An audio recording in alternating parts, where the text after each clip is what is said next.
وعلى من لا نبي بعده وعلى آله وصحبه ومن تمسك بسنته إلى يوم الدين وسلم تسليما كثيرا أما بعد. We continue Wednesday, December 18, 2019, which correlates or coincides with the month of Rabi' al-Thani, or the 22nd night of Rabi' al-Thani, the year 1441 after the Hijrah of Mustafa alayhi salatu wassalam. 6:42 p.m. في هذه الليلة المباركة إن شاء الله. 6:42 p.m. this blessed night, like we said, which is technically Thursday night according to the Hijri calendar, which is the 22nd of Rabi' al-Thani, year 1441 after the Hijrah of Mustafa alayhi salatu wassalam. As we continue in the chapter, and inshallah we'll finalize the chapter tonight, bi'idhnillah jalla wa azz. As we were speaking about, وَلَا يَزَالُ الْحَدِيثُ مَوْصُولًا فِي بَابِ مَا جَاءَ فِي التَّنْجِيمِ.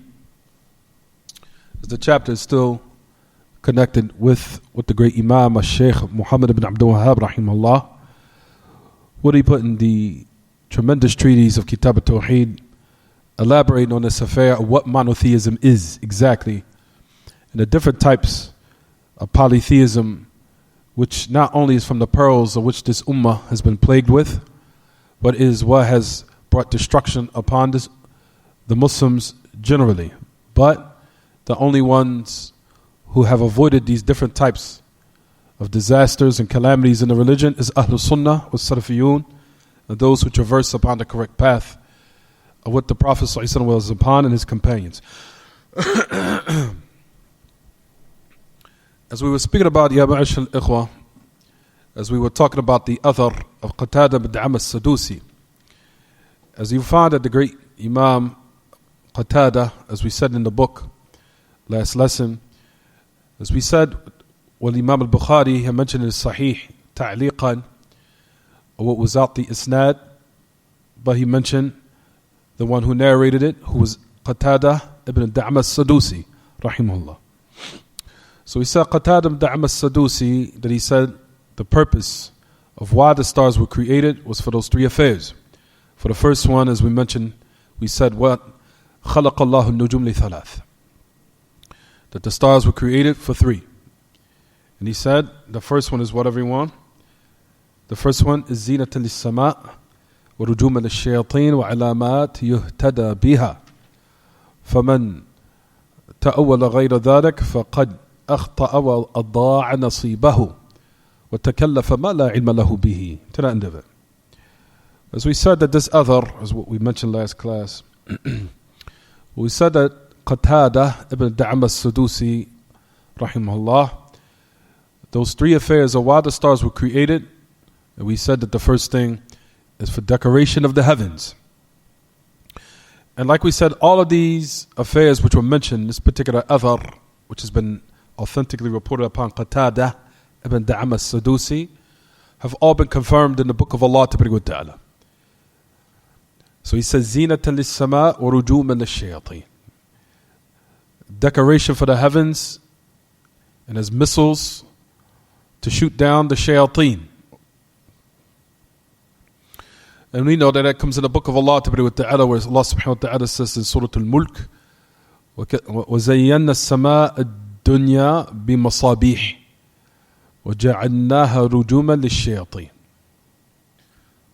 Allah Ta'ala has made it clear in his book, Surah Al-Mulk, where he said that we have decorated the heavens بِمَصَابِيحِ, with those lanterns, meaning as decoration. They said as masabih, that we have decorated the heavens with those lanterns. Those lanterns, they give decoration to the heavens. And then Allah Ta'ala says in the same ayah, بِمَصَابِيحِ وَجَعَلْنَاهَا رُجُومًا لِلشَّيَاطِينِ, we have made them as missiles for the devils to be shot down. And we said last class, what did we mention last class, everyone? That before the time of the final revelation that was sent to the greatest prophet and messenger to all humanity, that the shayateen were able to attain news in the heavens from the malaika in abundance, and that they used to steal that news, what was been preordained for some of the creation. They would steal it from the malaika and try to hear what has been preordained. But once the revelation started when it started to descend upon the final noble Prophet ﷺ, that we said, then Allah subhanahu wa ta'ala had now sent those missiles, meaning those stars or the shooting stars, to protect the heavens from the shayateen stealing anything of what's been preordained and destined for any one of the creation. So once the revelation started, meaning the final revelation to humanity, Allah Ta'ala protected the heavens with those stars. And no one was able to steal except what Allah permitted, which was very few from the shayateen. But after the final revelation had descended upon the final noble Prophet to all humanity, alayhi salatu wasalam, then Allah Ta'ala, as we know, increased in its protection from the shayateen stealing anything of what has been preordained and destined for the creation. So that was from the second purpose of Qatada and Da'am as-Sadusi that he mentioned, and pertaining and elaborating on the function of the stars. And like we said, all of this has been mentioned in the book of Allah and has been confirmed in it. And Allah Ta'ala has said this all in His book. So the third affair, what we mentioned, what Qatada bin Da'am as-Sadusi said, and alamat yuhtada biha, signs in which the people to be directed by. And that also comes in the book of Allah, as we said in Surah An-Nahl, وَأَلْقَى فِي الْأَرْضِ رَوَاسِيَ أَن تَمِيدَ بِكُمْ وَأَنْهَارًا وَسُبُلًا لَعَلَّكُمْ تَهْتَدُونَ وَعَلَامَاتٍ وَبِالنَّجْمِ هُمْ يَهْتَدُونَ.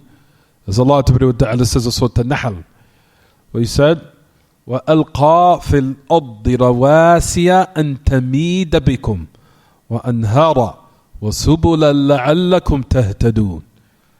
So He said, we have cast in the earth rawasi, meaning those mountains, so it will not shake from beneath you, meaning that the mountains were used to stabilize the earth, so it will not quake, so you will be what? Stable, to walk in the earth and traverse in it. أن تميد بكم وأنهارا وسبلا لعلكم تهتدون.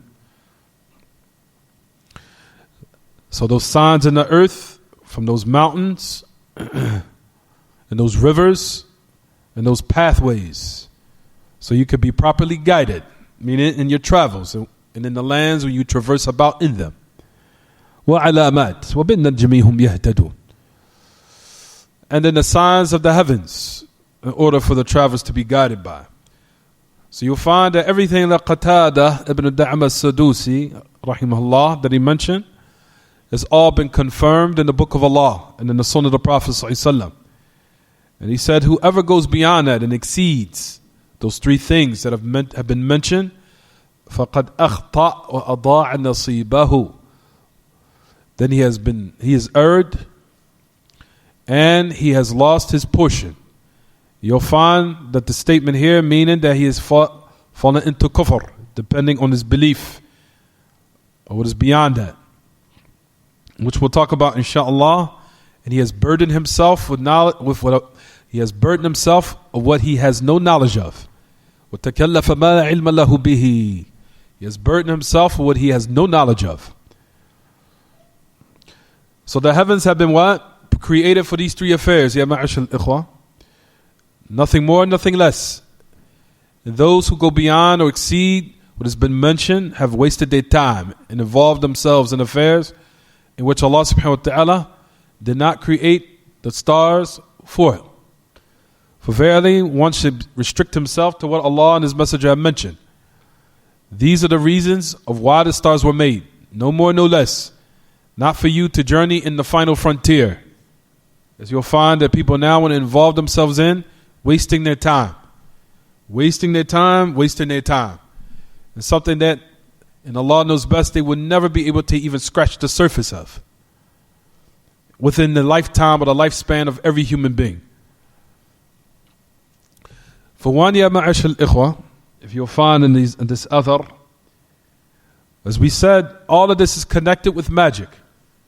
As the stars in this chapter in which the great Imam, Shaykh Muhammad ibn Abdul Wahhab, what's the problem? Say it again. Anybody have extra pen?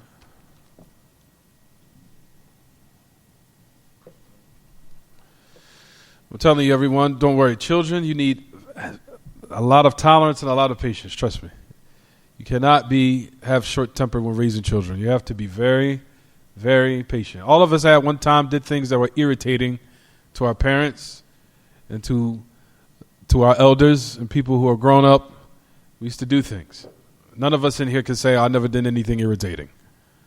All of us have done things that required a lot of patience. Children deserve patience. The problem with a lot of us, with short temper, we expect our children to be perfect. They're not going to be perfect. They're going to make mistakes. And trust me, this person who you're looking at was very irritating.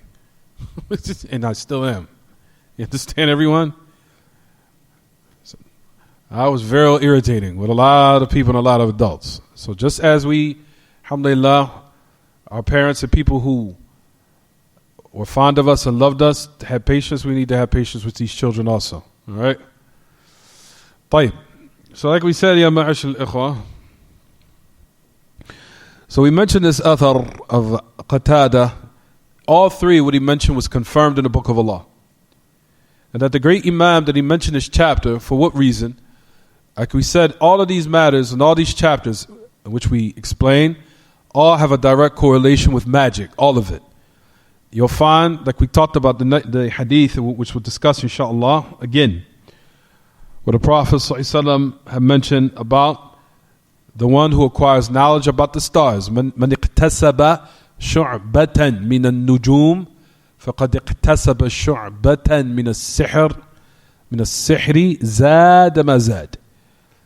As we said, that the narration which comes in Imam Ahmad, Abu Dawood, and Ibn Majah upon Ibn Abbas, that whoever acquires a branch of the stars, meaning the branch of the knowledge of the stars in which is not permissible,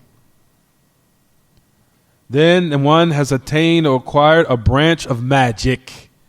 So this hadith is to show that this chapter, speaking about the stars of what is not permissible from it, of the knowledge from it, because there is knowledge of it that is permissible, as we mentioned, and which has been narrated upon some of the Salaf, in which the ulama of the past has said it is permissible, and from them is the great Imam of Ahl Sunnah wal Jama'ah, Ahmad ibn Hanbal al-Shaybani, al-Mutawaffa sanata 242, if I'm not mistaken, or 41. As an Imam Ahmad had mentioned and said it's permissible, and his Shaykh, who's from the great A'imma of Ahl Sunnah, Ishaq ibn Makhlad.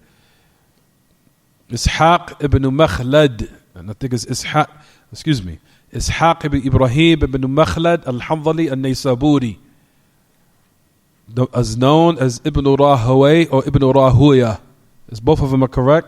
As I heard a Shaykh Ubaid ibn Sulaiman al-Jabiri rahimahullah rahmatu wasi'ah said it this way: Ishaq ibn Rahuya. I heard him say that. طيب, but at any rate, instead of some people utter it Rahaway, some of it is Rahuya. The great Imam who's the Shaykh of Imam Ahmad, Ishaq ibn Ibrahim ibn Makhlad al-Hamdali al-Naysaburi ibn Rahuya. Those great A'imma, as we talked about last class, said what is permissible from the stars, which is called ilm al-tasyir, not ilm al-ta'thir, which is called the knowledge of what facilitates and makes affairs easy. What facilitates and makes affairs easy. As we'll talk about, we're going to mention it again in a minute. But anyway, so we said in regards to the stars, how this chapter, which we're speaking about, has a direct correlation and connection with what, everyone? Magic. You see why the great Imam put this in the chapter, and all those affairs that are connected with magic, and all the prior lessons that preceded this one. In regards to evil omens, superstitions, And what we spoke about, likewise, has a connection with magic. It does.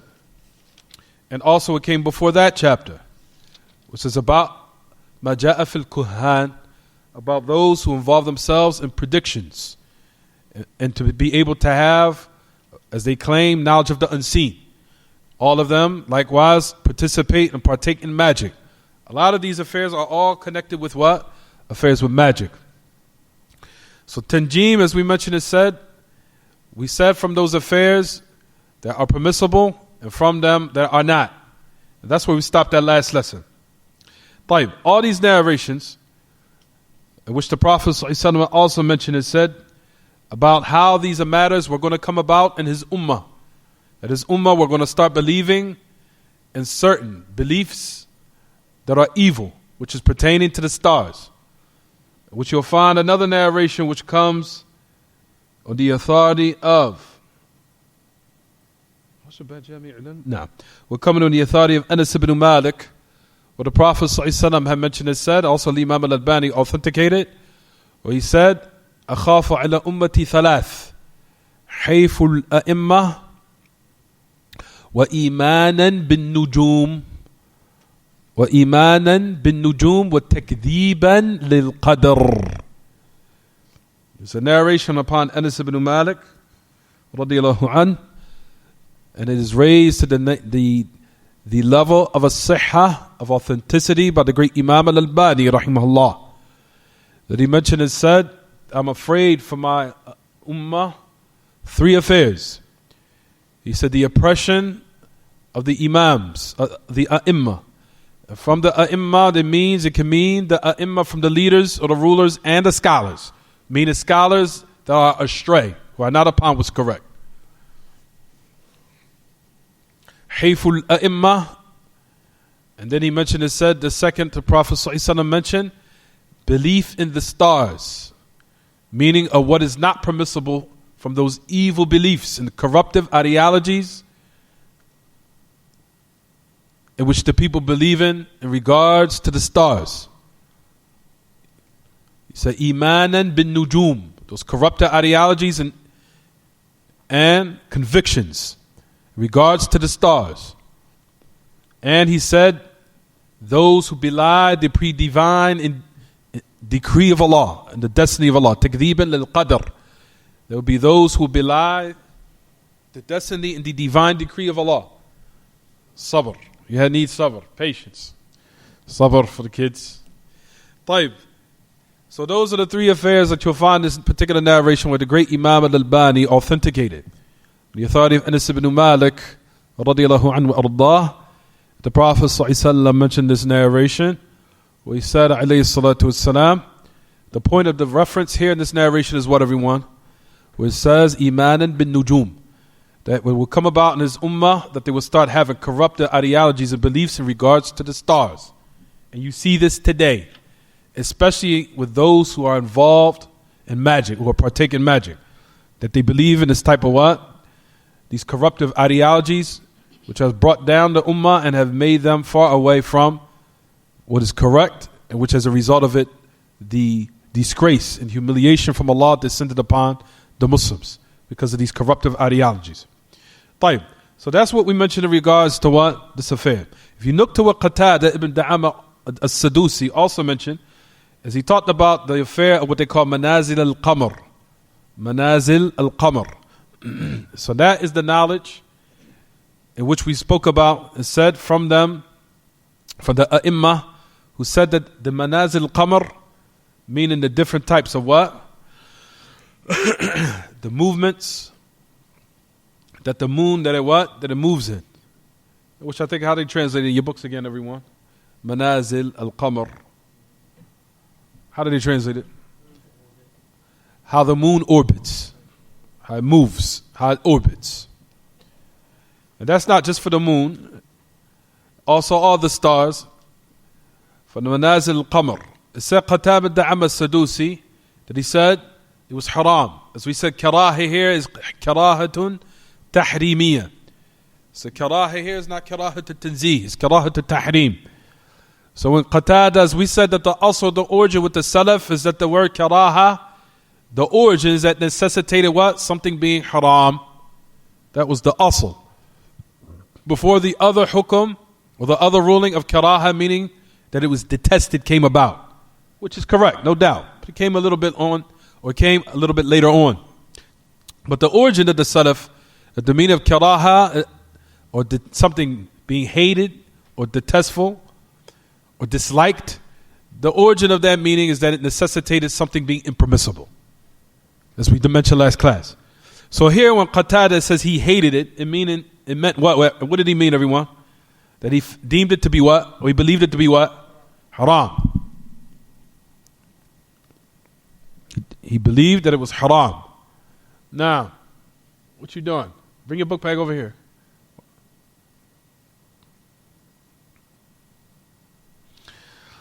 So he believed it to be haram. That he detested the orbit, or learning about the orbit of the moon. Or learning about the orbit of the moon, he said it was haram. Qatada ibn Da'am as-Sadusi. He said, وَلَمْ يُرَخِّصْ فِيهِ ibn Uyayna. Sufyan ibn Uyayna, the great Imam. He also believed that it was what? Impermissible.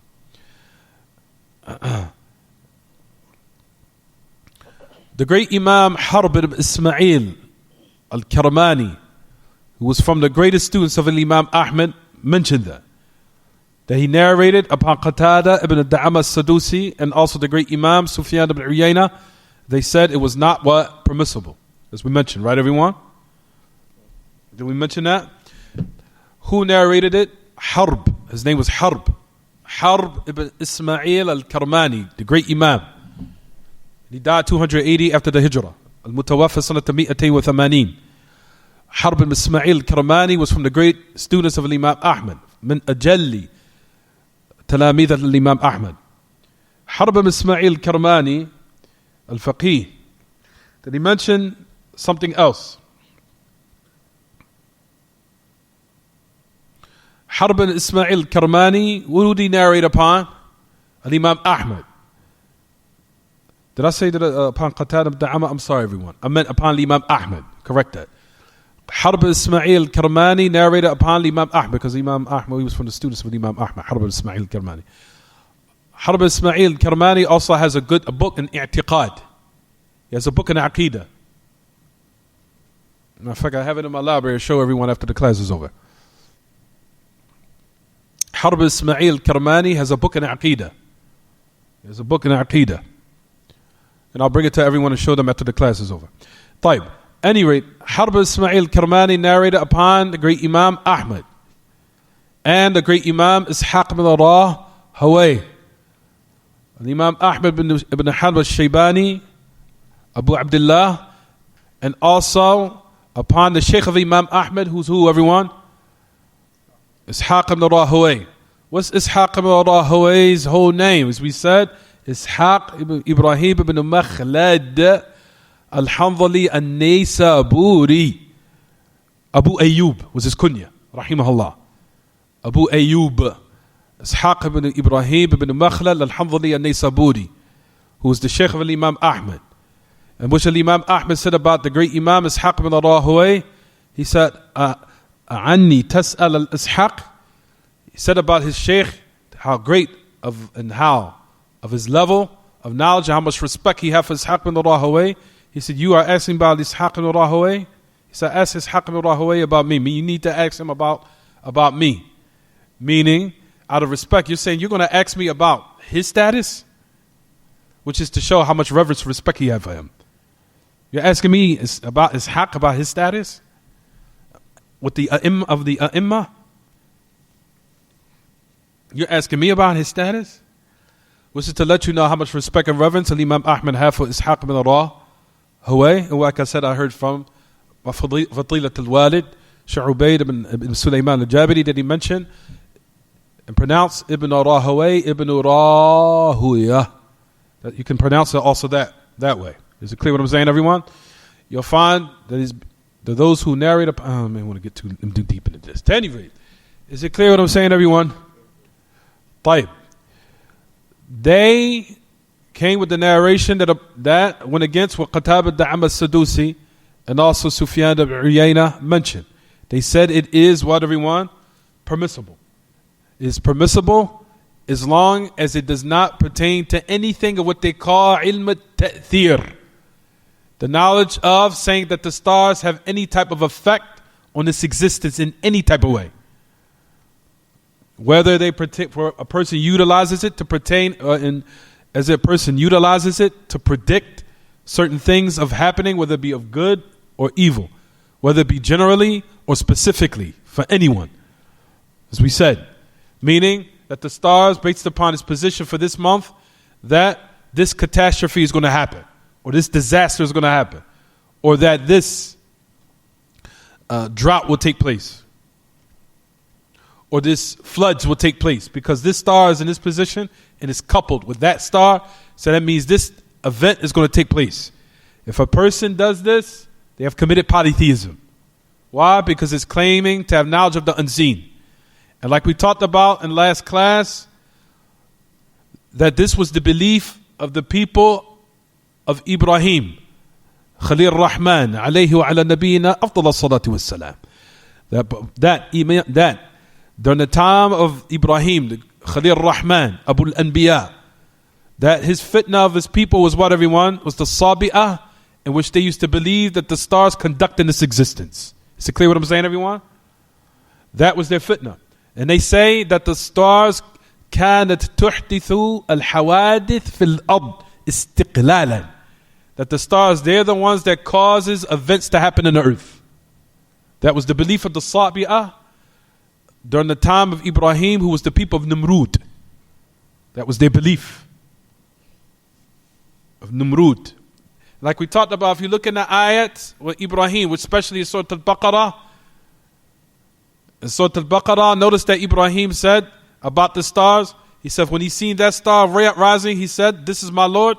And then he said, what? And then when he seen it go away, he said, "This is not my Lord." But Ibrahim was saying that because there was a reason why he was talking about the stars specifically, because he knew that was the what? The fitna of his people. You understand, everyone? That was the polytheism they were involved in. That was the type of polytheism that they were involved in.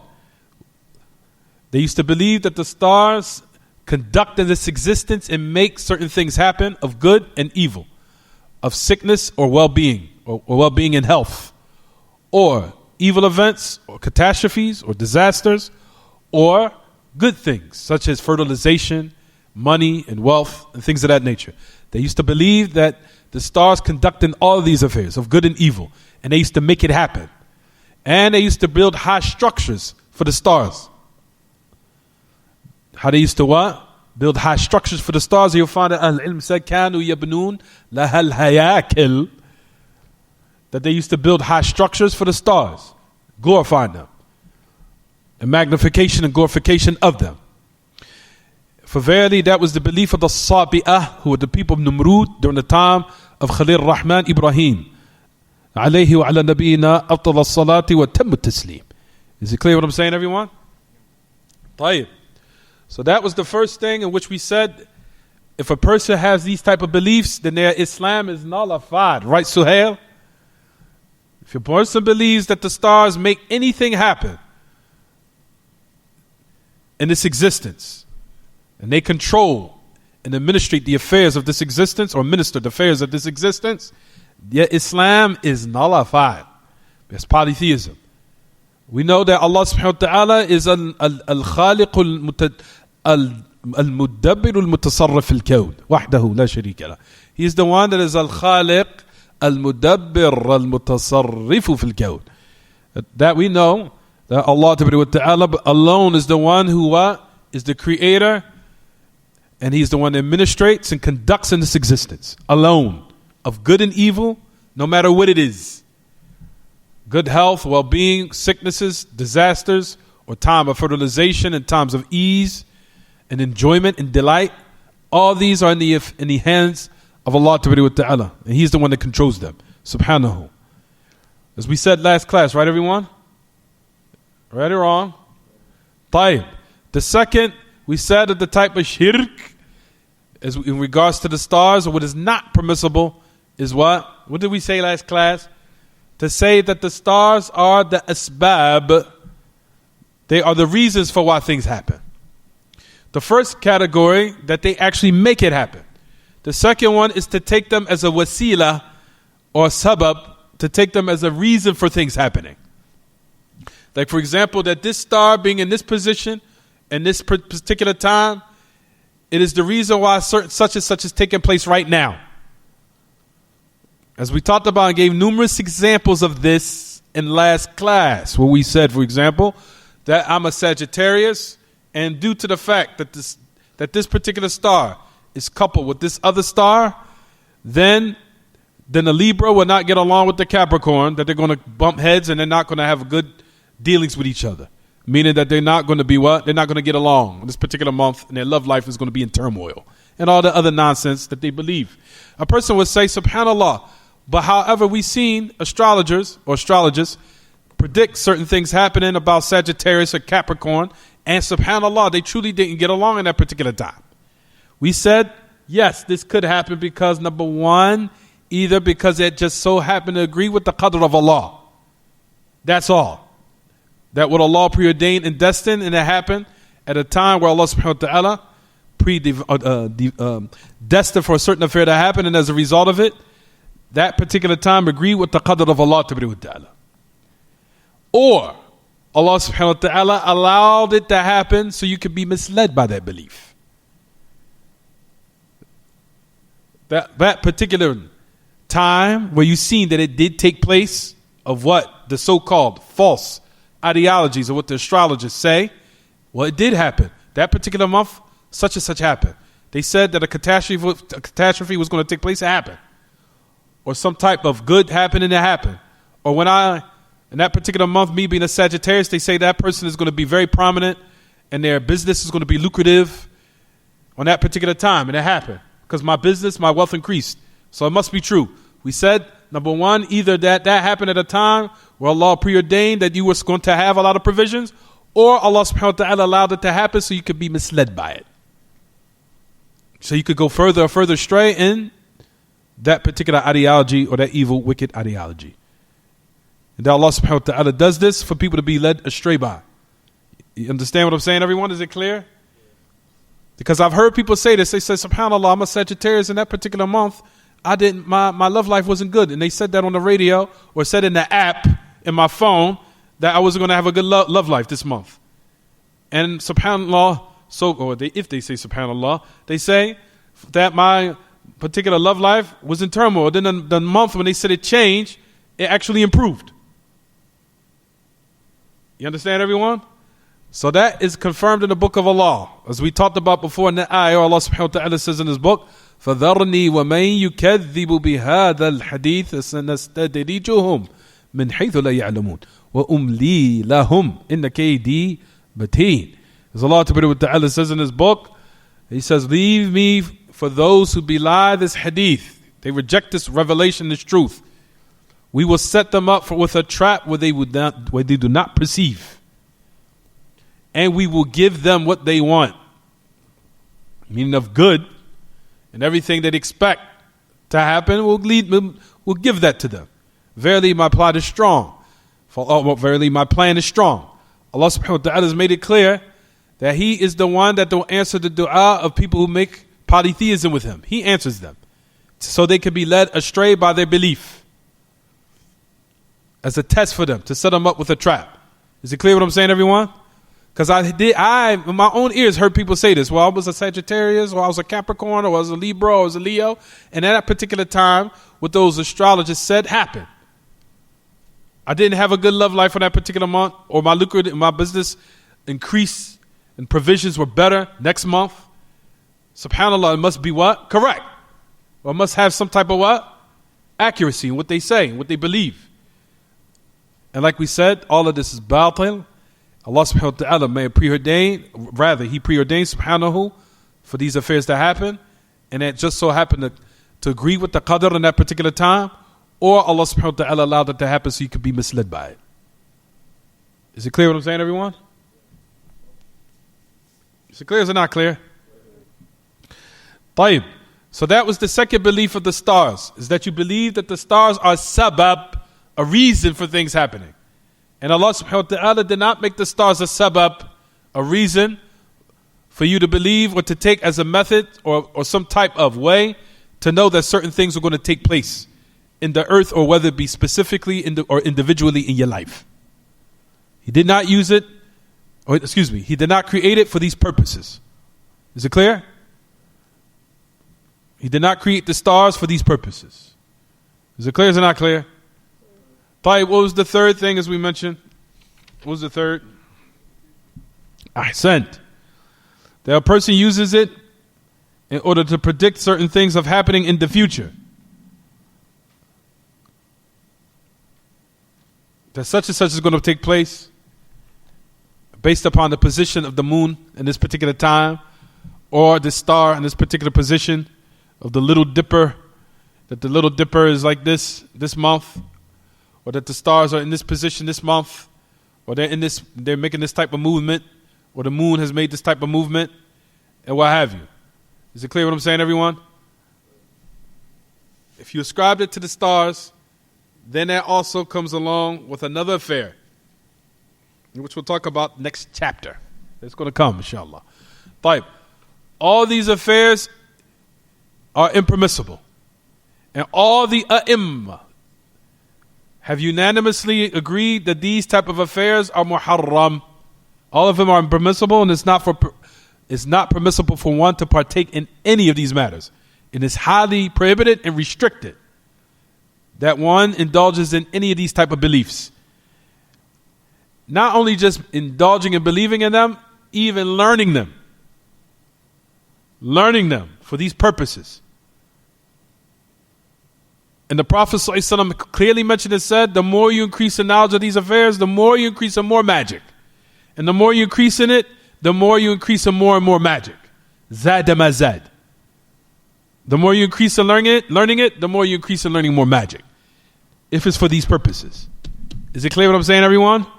So those sisters and brothers out there who believe in being a Libra or a Capricorn or a Leo or Sagittarius or what have you, you need to leave them off immediately. That has now tainted your Tawheed of Allah. And if you're not careful, it can nullify it. And if you nullify your monotheism and you die in that state, you will be in the hellfire forever. Is it clear what I'm saying, everyone? You do not want to take a risk on your monotheism of Allah. If you commit one of these matters, you will taint your monotheism of Allah, which is extremely dangerous. Is it clear what I'm saying, everyone? Is it clear or is it not clear? Jayyid. So the Imam Ahmad Ishaq ibn Rahawayh, the great A'imma, said that it is permissible. What is permissible? Since we talked about these three detailed affairs, which is preceded a couple of minutes ago, what is permissible? What is permissible? So in regards to what we said, what is permissible is just as we said in the beginning of the lesson, that the stars are utilized for direction. Say that this is the east, this is the west, this is this way, this is the south, number one. Number two, what the stars are utilized, or what the moon is utilized for, as we mentioned, it said, for when certain times and seasons begin.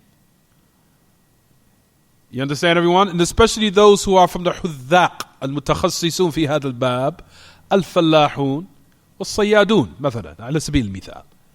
For those especially who are specialists, and they're from the Khubara or Ahl Khibra, for those who have experience, especially those who are farmers, and know the certain times when they were supposed to plant certain crops or what have you, ahsant, at particular times or seasons when they plant them, and they're just utilizing the stars to now for certain seasons, to know when is the proper time to start their crops and to start their vegetation or to start their harvest at the end of the season, or what have you.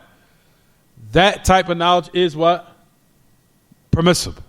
Because you're trying to tell the time. Or what is utilized to the direction of the Qibla, where the Kaaba is, which direction it's in, and certain affairs of what seasons, of cold or heat or what have you, and time of the days to tell the time when the prayers start, or when the times for the prayer. All these things are what? Rather certain affairs, rather you'll find it is obligatory. especially for those who live in remote places where they don't have clocks or watches or what have you, even though it is available in these days at times. But, and Allah knows best, in the last days on earth, everything will go back where these things are going to be gone. A lot of these things that we enjoy and take delight in will go on. Are going to be, Allah knows best, are all going to what? Fade away. And we know that there's narrations where the Prophet ﷺ said that the day of resurrection not be established until people start to ride on horses and animals again. That will go back to that time again. So all these things that we see going on and what we take delight in, these affairs are eventually going to go away. Is it clear what I'm saying, everyone? Right. So what we say and what we're mentioning now, the stars can be utilized for these purposes. Directions, for times, for seasons, to when one can plant, or when they start their crops, or when to plant certain affairs in regards to agriculture, what is connected with it, to seasons to start it, or when it ends, when they can start their harvest, or what have you. All that is what, everyone? Is it haram or is it not? It is permissible.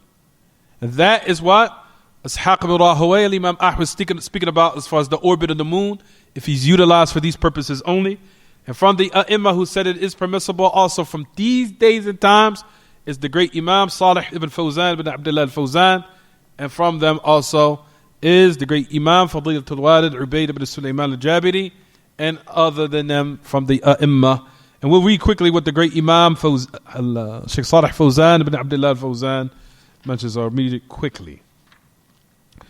Where he mentioned it said, وأما علم الحساب المستفاد من منازل القمر لمعرفة مواقيت الصلوات ووقت بذل الزرع وغرس الأشجار ونضج الثمار وغير ذلك من المصالح، فهذا ليس من الاستدلال بالنجوم على المحرم، إنما هو من علم الحساب.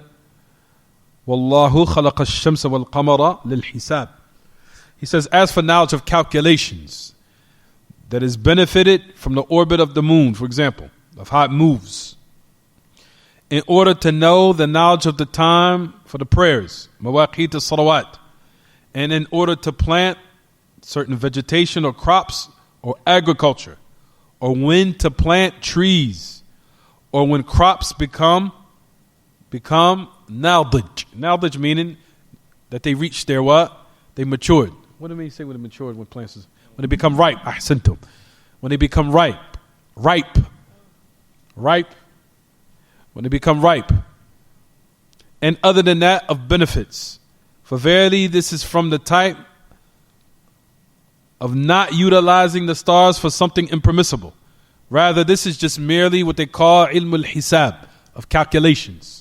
To calculate certain times or when to do certain things. Is it clear what I'm saying, everyone? For verily Allah created the sun and the moon also for calculations, for certain times. He said, وَهَذِهِ الْمُفَكِّرَاتُ الَّتِي تَرَوْنَهَا فِي الْجُدْرَانِ وَيَتَدَاوَلُهَا النَّاسِ لِمَعْرِفَةِ مَوَاقِيتِ الصَّلَوَاتِ هي من هذا النوع من العلم المرخص فيه، والذي رخص فيه الإمام أحمد وإسحاق وغيرهما، سواء كان من الحساب الشمسي أو القمري، كله من هذا النوع لا بأس به لأنه فيه مصالح للناس. So these type of what? He said, with these type of المفكرات التي ترونها في الجدران, he said, even some certain times you will find that in which the people put in calendars that they hang on the walls and the people pass around to know the times for the prayers. He said, this is from this type, what we're speaking about now. Initially, all these times for the different prayers, where do people get it from? Where does it derive from, everyone? The times for the prayers, what you see on your calendars and all this. And even during in some of the apps that are utilized on the phones. Initially, they originally come from where? Calculations, from the moons and the stars. From the sun and the moon. That's initially where they derive from. Right or wrong? Depending on its movements. Right? You understand, everyone? So that's what he's speaking about here. فهذه المفكرات التي ترونها في الجدران, that you see on the walls, ويتداولها الناس لمعرفة مواقيت الصلوات هي من هذا النوع. It's from this type that you see that it was hung on the walls to the end of it, or from what we're speaking about now? Is it clear or is it not clear? J. That now leads us to the next hadith that the Prophet ﷺ said on the authority of who, everyone? Abu Musa al-Ash'ari. And we said Abu Musa al-Ash'ari, his real name was who, everyone? Abdullah ibn Qais ibn Salim ibn Haddar, if you want to know the rest of his name. Abdullah ibn Qais ibn Salim ibn Haddar, Abu Musa al-Ash'ari, who was originally from Al-Yemen, radiyallahu anhu wa ardah. His real name was Abdullah ibn Qais ibn Salim ibn Haddar, radiyallahu anhu wa ardah, the great Sahabi.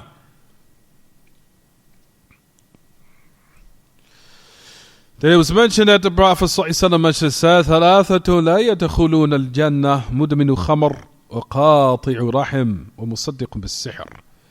3 who will not enter paradise is the one who's addicted to intoxicants. The one who's addicted to intoxicants. Meaning the one who does not properly make tawbah from it. Which we'll talk about inshallah. But we'll talk about the asl. The origin of these narrations here is that أنها لا يؤول ولا يفسر لأنها لو فسرته وتأولته فإنه يقلل من شأنه. والمراد بمثل هذه الروايات الثابتة عن النبي صلى الله عليه وسلم هي تفيد الزجر ويبقى على ظاهره ويمر على ظاهره حتى يكون أبلغ للزجر وأوقع في النفوس. That's what you'll find that Ahl Ilm say about these narrations here.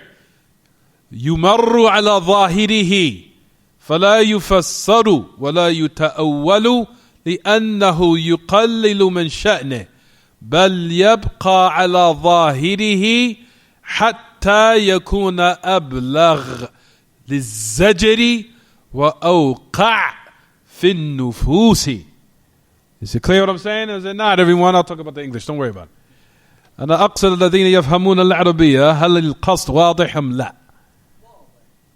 متأكد وأحتاج أن أعيد مرة ثانية حتى أزيدكم بيانا. طيب. So we said that these narrations that you see here, brothers and sisters, the origin of these narrations is that they are not explained and they're not given any type of ta'wil. What do I mean by that? Don't worry, I'm explaining it. La yu'awwal, where they are not interpreted. What does he mean by that? Don't worry, I'll explain it. He said, rather these narrations are left upon its apparent meaning. Because once you start now explaining it, it will start to lessen its what? Its benefit of why the Messenger of Allah said it. Because the point of why it was said like this was for it to remain upon its apparent meaning, so it could be more what? Emphasized for one not to do it, and it could be more what? Having an impact upon the what? Upon the person. So they can refrain from doing this. That's the origin, that's the asl. Is it clear what I'm saying, everyone? However, because of the shu'm, the evil and wickedness of Ahl al-Bid'ah, when they came to these narrations, they started to utilize it to now legalize the blood of the Muslims. That's when Ahl al-Sunnah were forced now to start explaining these narrations. You understand, everyone? Because of the evil ideologies and beliefs and misunderstandings of the people of innovations. They came to these narrations. So they say, for example, 3 people want to enter paradise. Khalas, that means you're what? Kafir. You understand? Kafir, shed his blood. He drunk khamr, kafir. As we know that was from their belief systems, is that they used to what? يستحلون مرتكب كبيرة. يستحلون دمه. من هو مرتكب كبيرة؟ فإنهم يستحلون دمه. For the person who commits a major sins, as we know from their beliefs, is what, everyone? That if you commit a major sins, then your blood to them has now become what? Lawful. Based upon their misunderstanding of these narrations. So once the people of innovations and the people of corruptive ideologies came with their nonsense, Ahlul Sunnah had to come and clarify these narrations. Is it clear what I'm saying? So as a result of it, they had to now start to say, for example, the meaning of the mudminu khamr is the one that what? That does not make tawbah from it. That does not make tawbah from from consuming intoxicants. And that person, as we know that the origin of Ahlul Sunnah is that we believe that the murtakib kabira, if he does not pray proper tawbah and he does not make it halal what he's doing, then he's what, everyone? Under the what? Tahta mashi'atillah. فإما أنه يعذب وإما أن يعفى عنه. Either Allah subhanahu wa ta'ala will punish him or Allah tabarak wa ta'ala will what? Overlook him and pardon him and forgive him. So that is the origin and the asl of Ahlul Sunnah as we know in regards to these what? Narrations. But a person has to be careful. For verily he can what? If he dies in this state, he could be under the what? The will of Allah where Allah might punish him or her. Nasallahu al-afiyya wa salama min dhalik. So a person who consumes intoxicants and all of its types, and it's not just wine and spirits, rather it is crack and cocaine and anything that changes the demeanor of the mind and what is intended by enjoyment. يتعاطونه على سبيل التلذذ ويخمر العقل ويغيره. As we know that the aql, the mind, from the hadaf or from the goals of Islam is to preserve the mind of the human being. And that's the reason why Allah made intoxicants impermissible. To preserve the mind of the human being. Because the most honorable thing that you have is your mind. Even if you were the most handsome and beautiful person, if you're crazy, then you cannot benefit from anything else. If you're insane and you're not in the right state of mind. We see that the ni'mah, the tremendous blessing of the intellect and the mind. Because we see people who do not have their right state of mind, and we see who Allah has snatched away the ni'mah, the blessing of having intellect and understanding from those who are tested with autism. For those who are tested with autism, which is to let you know that you should be grateful that Allah gave you a what? A sound intellect and mind to understand and recognize what is beneficial for what is harmful. Is it clear what I'm saying, everyone? So that is from a tremendous ni'mah from Allah.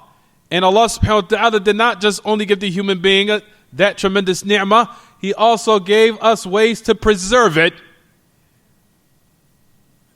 And from the preservation of the mind is to abstain from what, everyone?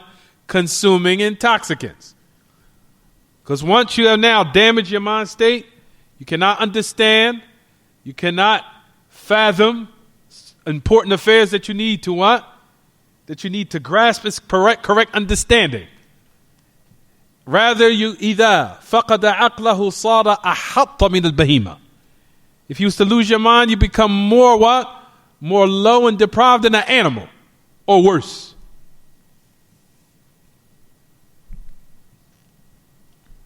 Is it clear what I'm saying, everyone? Is it clear as it not?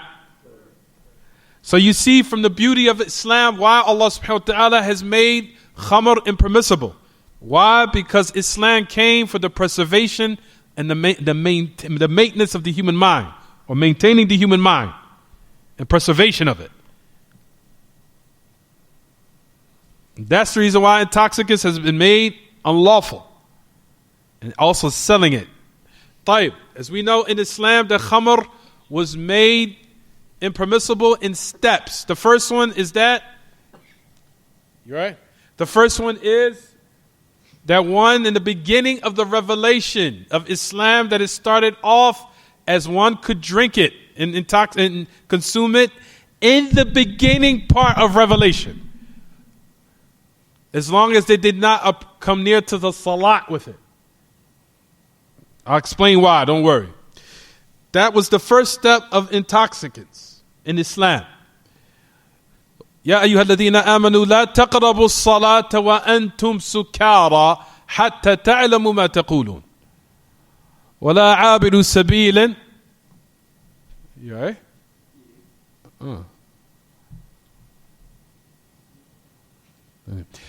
O you who believe, do not approach or come near the salat, and you are sukara. What did that necessitate from the ayah? Do not approach the salat, and you're in a state of intoxication. So that would necessitate is this, as long as you didn't go near the salat, then what? At that particular time. That they could what? You could drink it. That was the first stage. The second one, the first stage of when intoxicants was made impermissible. Listen to the ayah. O you who believe, do not approach the salah when you are in a state of what? Intoxication. What does that necessitate? That as long as they could drink, as long as what? As long as they did not pray. At one time, intoxicants in the beginning of Revelation, they could do it. In the beginning stage of Revelation. That was the first step. The first step from when Allah subhanahu wa ta'ala made it haram to the ultimate beginning. Then number two, the second stage of khamr, it was detested. As Allah subhanahu wa ta'ala says in his book, يَسْأَلُونَكَ عَنِ الْخَمْرِ وَالْمَيْسِرِ قُلْ فِيهِمَا إِثْمٌ كَبِيرٌ وَمَنَافِعُ لِلنَّاسِ وَإِثْمُهُمَا أَكْبَرُ مِنْ نَفْعِهِمَا. That was the second step. Allah subhanahu wa ta'ala says they cast you concerning intoxicants and gambling. Allah subhanahu wa ta'ala said what? فِيهِمَا إِثْمٌ كَبِيرٌ وَمَنَافِعُ لِلنَّاسِ وَإِثْمُهُمَا أَكْبَرُ مِنْ نَفْعِهِمَا. He said, verily in it is benefits. That in it is a major sin, a major big sin, and benefits for the people. However, the sin and the evil of it is greater than its benefit. Is it clear what I'm saying, everyone? So nobody will come now, as you say, well, the kuffar said that alcohol, if you just drink a small amount of it, is beneficial for the human body. Yes, it is. You'll find that Allah subhanahu wa ta'ala has already said that in his book, that it does have some type of what? Benefit in it. However, it's what? Its harm is what? Greater than its benefit. That was the second stage to when khamr was on its way to becoming absolutely haram. Then you have the third stage, which is in Surah Al-Ma'idah. Where Allah ta'ala says in his book, Ya ayyuhalladina amanu. إنما الخمر والميسر إنما الخمر والميسر والأنصاب والأزلام رجس من عمل الشيطان فاجتنبوه لعلكم تفلحون إنما يريد الشيطان أن يوقع بينكم العداوة والبغضاء في الخمر والميسر ويصدكم عن ذكر الله وعن الصلاة فهل أنتم منتهون. That's the ayah. Surah Al-Ma'idah. يا أيها الذين آمنوا إنما الخمر والميسر والأنصاب والأزلام رجس من عمل الشيطان فاجتنبوه لعلكم تفلحون. O you who believe, verily intoxicants and gambling and the different types of carving and statues that they used to use to build idols and other than that, they are all impure, filthy wickedness. Rijis. And it's from the actions of shaitan. Stay away from it. So you can what? So you can prosper. Verily verily the shaitan. يريد الشيطان إنما يريد الشيطان أن يوقع بينكم العداوة والبغضاء في الخمر والميسر ويصدكم عن ذكر الله وعن الصلاة. Verily, shaitan wants to cast enmity and hatred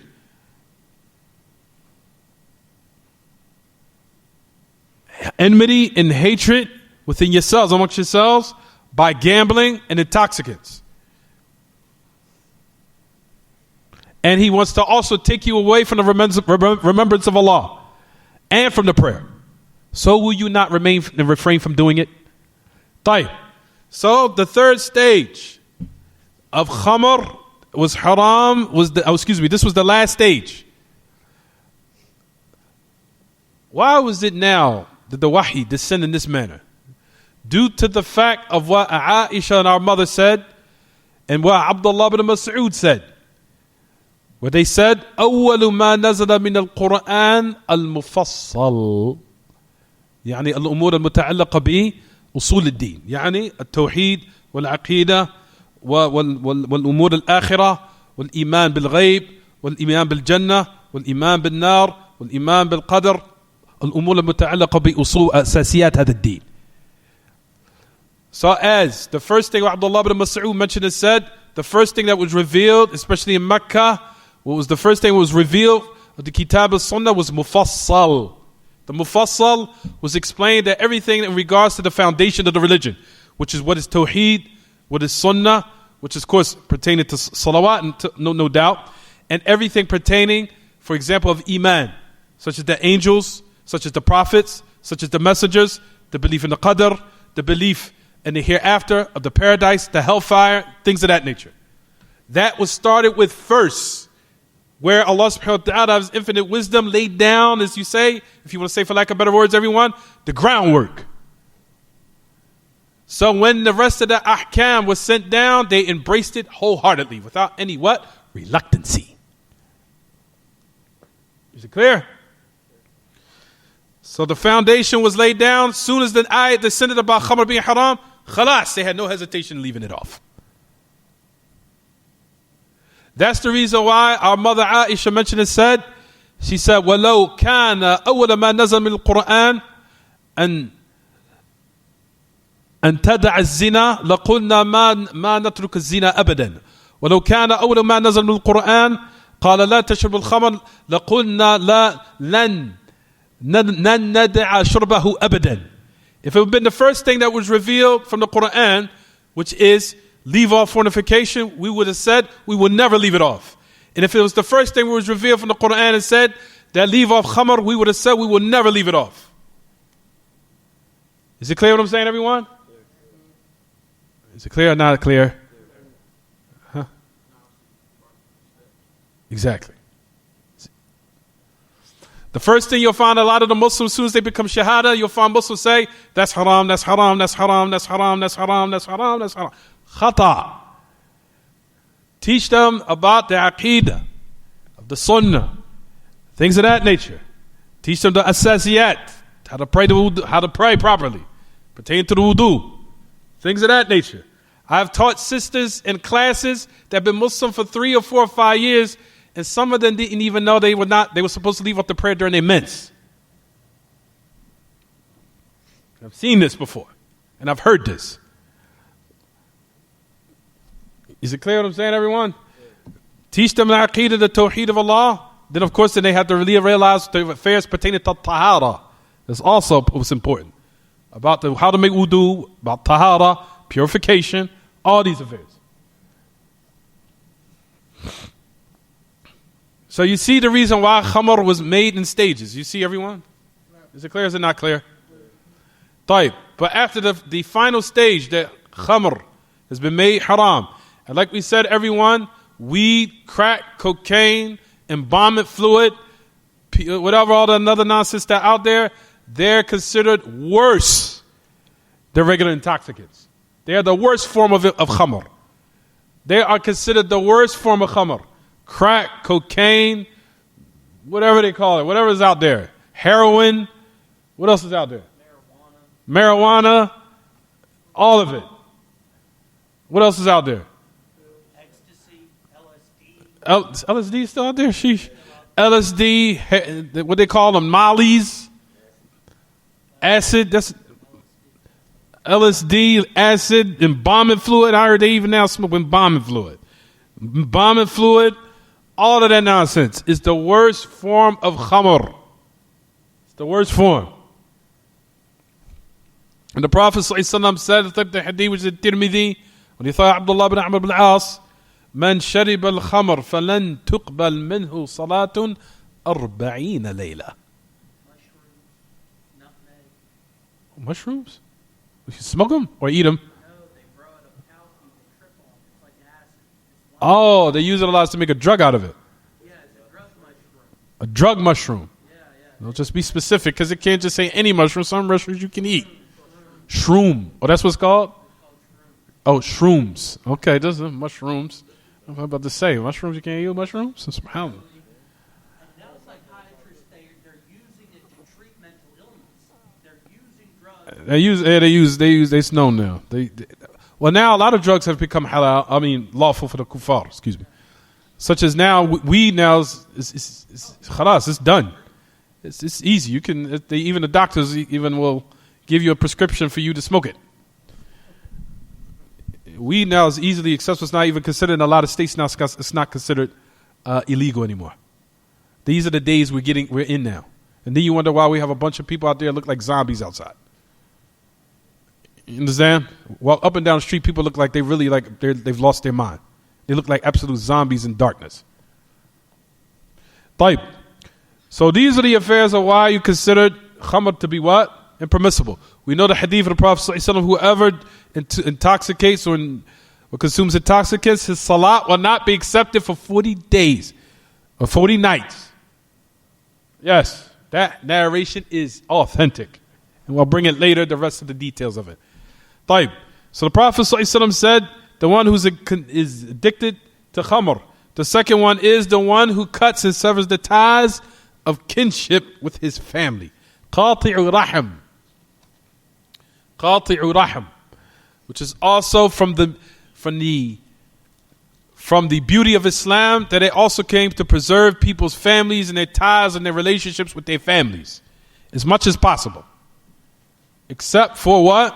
Unless there's a reason for what might come as a result of it, of severing it, if they make war because of the religion, or make war or cast you out because of the religion, or have you. Those certain instances was the exception. But the origin is that one has to what? Has to put forth their utmost effort in preserving their family ties and preserving their relationships with their family. That is also from the maqasid of Islam's preservation of family ties, and the most ultimate of corruption in the earth is to sever them. As Allah subhanahu wa ta'ala says in his book, فَهَلْ عَسَيْتُمْ أَن تَوَلَّيْتُمْ أَن تُفْسِدُوا فِي الْأَرْضِ وَتُقَطِّعُوا أَرْحَمَكُمْ أُولَٰئِكَ الَّذِينَ لَعْنَهُمُ اللَّهُ وَأَصَمَّهُمْ وَأَعْمَى أَبْصَارَهُم. This is Surah Muhammad. As Allah ta'ala says in Surah Muhammad, He said, فَهَلْ عَسَيْتُمْ إِن تَوَلَّيْتُمْ إِن تُفْسِدُوا فِي الْأَرْضِ وَتُقَطِّعُوا أَرْحَمَكُمْ. He says that perhaps that you will set out in the earth in corruption, and you will cut and sever the ties of your family. And we know that's easy for these non-Muslims out here. Khalas, you do one thing wrong, I won't talk to you ever again. Over something that's petty and something that could be and that could be discussed, and that it could be what? Squashed. No. I'm going to hold on to it for the rest of my life. I'm taking it to the grave with me. Khalas.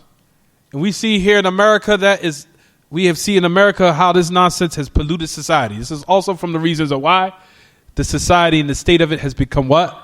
In the state that it's in now.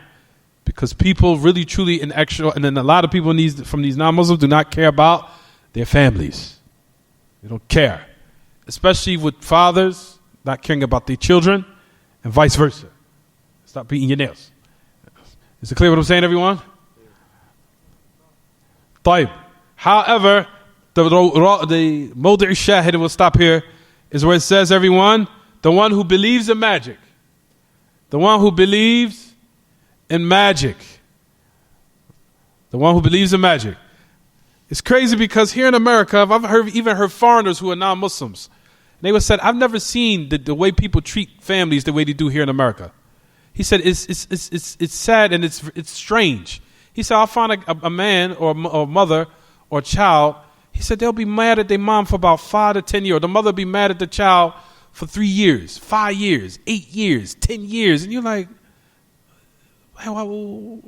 did he kill somebody, or did he kill you, or did Do something, and it'll be something petty, something small, something like, nah, he might have just cursed at me or he used a profanity word at me. For you to not talk to them for 5 years straight, 10 years straight, 20 years straight, that's strange. That's anger. That's totally exceeded the bounds. You didn't think to sit down and try to talk it out, forgive, overlook, pardon. Nobody, you understand? I'm sure people have said things out of their mouths that they regret. I don't think there's anyone out here except that they probably said something in one point in time in their life that they would have loved that they have not said it in the first place. And despite of that, you wanted those people to forgive you, but you can't. You understand?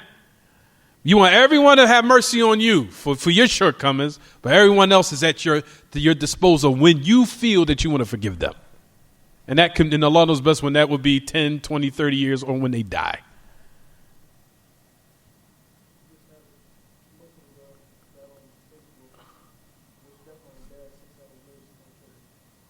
Look at that.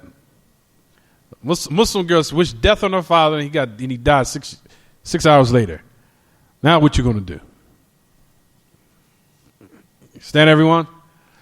So you see that from Islam, the beauty of it is preservation of the family ties. Preservation of it as much as possible. And that the most evilest and greatest of corruption in society is to sever your family ties. To cut them off. Oh, I don't want to talk to them ever again. I had this one guy I was speaking with. He was Jamaican. He was a kafir. He was fixing my car one time. And he said, Americans to me are extremely weird. He said, I've known people, I've talked to them. He said, I found a man, he won't talk to his mother for 10, 20 years. And he said, Akhi, that's your mother. He said, I don't care, man. I don't care. You know what I mean? She shouldn't have talked to me in that manner. I don't mess with her like that. And you're like, what? Huh? That's your mother. Don't talk to her 3 years, 5 years, 6 years, 7 years, 8 years, 10 years, 20 years. When do you think that she deserves that you think that don't you think you need to squash it now? Forget it, try to overlook it. Discuss it, sit down, talk about it. That's what families do. They even know, the kuffar, these people in other countries, they know family, they will just sit it and duke it out, hash it out. To preserve their love and to preserve their what? Family and their relationships. That's what people do. They don't run away, cut you off, I don't want to talk to you ever again. That's how the kuffar, that was the ways of Jahiliyyah. That's how the kuffar dealt with everything. Just turn away, I don't want to talk to you ever again. Khalas. Was it pertaining to the religion? Is it pertaining to something of the religion or something that they did? Or something, the way you were dealing with, you would think that they probably killed somebody or killed you or killed your brother or someone. The way they deal with them, it's like, subhanAllah, like that anger, that much of anger to the point we don't want to talk to them years at a time. True people that are brave, they sit down, they talk about it. Even if sometimes the discussions amongst families get intense, it does happen. You argue with your brother, you argue with your sister sometimes. Siblings argue. Friends argue. You understand? There's never going to be nothing as such as a flawless relationship with anyone it is. It doesn't exist. Not with your wife, not with your children, not with your parents, not with people who you love the most. Is there any such thing as a flawless relationship where you don't never have a disagreement on something? Does it exist in this dunya? Does it, anyone? That you have never had a disagreement with the people who you truly love the most. You're going to have, sometimes you're going to disagree, you're going to bump heads, you're going to have different outlooks and certain things. It happens. As long as it's not pertaining to, like we said, about haqq and batil, about truth and falsehood, or aqidah, or them making war with the religion, then you should try to sit down and hash it out and duke it out. You don't just cut people off. I've heard Muslims say this, I'll just cut them off. I just cut so-and-so off. Like, what are you talking about? Cut them off. People you have love for, you sit down, you try to hash it out, talk about it. Sit down, talk about it. Mature people, adults, they talk and they try to come to a solution to the issue to preserve their love and relationship. You never know when you'll need them, and that you might need to can help them. They can help you out of a jam that you may in. Then once you now cut everyone off, then you sitting there looking stupid. Now I can't call anybody because I messed up my ties with so and so and so and so and so and so and so and so. You understand, everyone? Those are from the affairs of Jahiliyyah. People just like to cut people off so quick. Cut them off. Oh, so-and-so, I'm done with them. Cut them off. So-and-so, my mom, cut her off. My brother, cut him off. I'm done. No, I ain't got no time. Hey, where do you get this stuff from? You understand, everyone? That's why cutting and severing your ties of family is the greatest corruption, or one of the greatest corruptions in the earth. Because Allah subhanahu wa ta'ala, from His infinite wisdom, knows that has full knowledge that preservation of society starts with families. It's not just the Tawheed of Allah Ta'ala is number one. That's the foundation. Also, preservation of society starts with the families and the relationships with the families. That's why you'll find Allah subhanahu wa ta'ala in so many ayats talking and stressing this affair. Because society can't run and progress unless the relationships with the people in the society are strong, especially the families.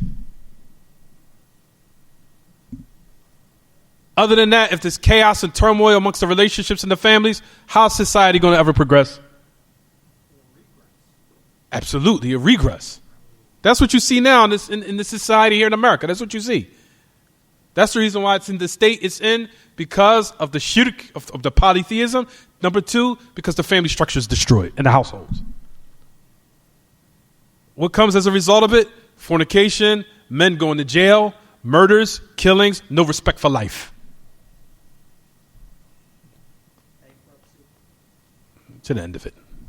Is it clear what I'm saying, everyone? Tayyib, last part is here. The Prophet ﷺ said in the last part of the hadith, what, everyone? Musaddiqun bis-sihr. The one who believes in magic. What is the meaning of the hadith here, everyone? The one who believes in magic? No. What is the meaning, belief in magic?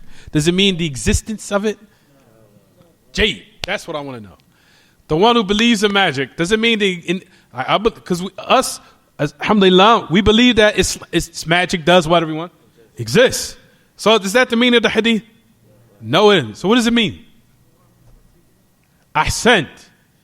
The one who partakes in magic.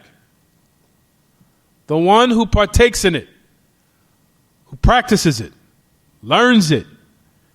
And believes it has, of course, have an effect on the people. No doubt it has an effect on the people.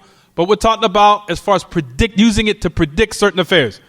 How does this tie in with this chapter? Why do you think the great Imam Sheikh Muhammad Abdul Wahab put this in the chapter? Why, everyone? Why? Tafaddal. Because knowledge of the stars, the first part is what? Knowledge of magic. You'll find that people who indulge in these matters, you'll find especially those who are soothsayers, fortune tellers, and crystal ball readers and palm readers, and the end of it, you'll find that they try to predict certain things by looking where? In the stars. You'll find that a lot of them indulge in these matters. Is it clear what I'm saying, everyone? That's the reason why the great Imam used this as an evidence in this chapter. Is it clear? Jayyid. Read the Masail so we can finish. Read it, Hassan. The first mas'ala. اقرأ المسألة الأولى. The first one, yeah. The first matter. The wisdom and creation of the stars. طيب, the first one is, now we know the wisdom of why the stars were created. Was they created for you to journey off to the final frontier? That space is the final frontier. Like I told everyone, I am in doubt. Rather, that Neil Armstrong journeyed to the moon. I am in serious doubt that even happened. I am in serious doubt that even took place. I think that's batil. I think it was all trick photography that the kuffar made up. Taib. Is it clear what I'm saying, everyone? Do not waste your time in journeying off to the final frontier. Don't waste your time trying to discover the second earth that eventually that the non-Muslims believe we're going to try to find so we can make hijrah to another earth. Even though we do believe there is another earth. There's 7 of them. As Allah subhanahu wa ta'ala has clearly mentioned that in His book. Allahu alladhi rafa'a as-samawat That's what بغير عمد ترونها. The ayah was الله الذي خلق سبع سماوات ومن الأرض مثلهن يتنزل الأمر بينهن لتعلموا أن الله على كل شيء قدير وأن الله قد أحاط بكل شيء علما. Last ayah, which is a sort of talaq. Allah subhanahu wa ta'ala says He is the one that's created 7 heavens and earths similar to it, meaning that there's 7 earths. That we do believe there are 7 earths. Do we now be like the scientists and now want to branch off in space to try to find them? No. Is it clear what I'm saying, everyone? You're going to waste your time. The majority of the lifespan of this ummah, as the Prophet ﷺ said, أعمار أمتي ما بين 60 إلى 70 وأقلهم من يجوز ذلك. He said that the majority of my ummah, their lifespan or their longevity of life, he says it's from 60 to 70. That's not a long time to live. He says a very few of them will surpass that. So if you want to waste your time and journey off so-called millions and billions of light years away and trying to now that you're supposed to establish tahqiq, ubudiyyat Allah in your lifetime, that you're supposed to establish and actualize on the ubudiyyah of Allah and journey off into something that probably we won't be able to scratch the surface of within that lifespan. What do you think is more important that you busy yourself with? Is establishing the ubudiyyah of Allah, or busy yourself with trying to find where's the next earth in the next universe?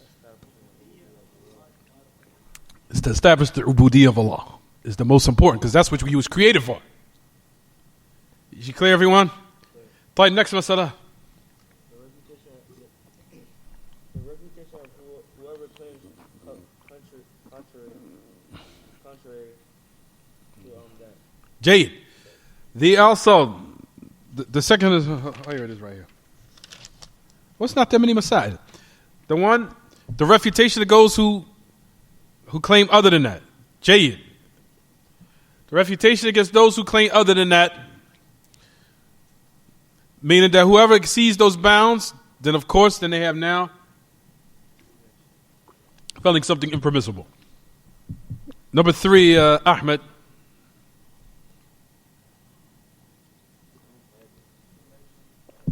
I have it. You don't have it? Oh, number 3. The different khilaf in learning about manazil, about the orbits.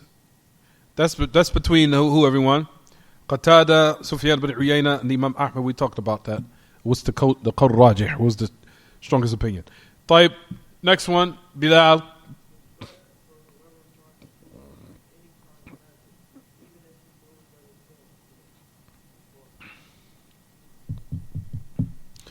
Taib, the warning against those who believe in anything of magic. As we said, does it mean that the existence of it? No. We say that the magic does exist, because Allah subhanahu wa ta'ala said it exists, and it can affect people by Allah's permission.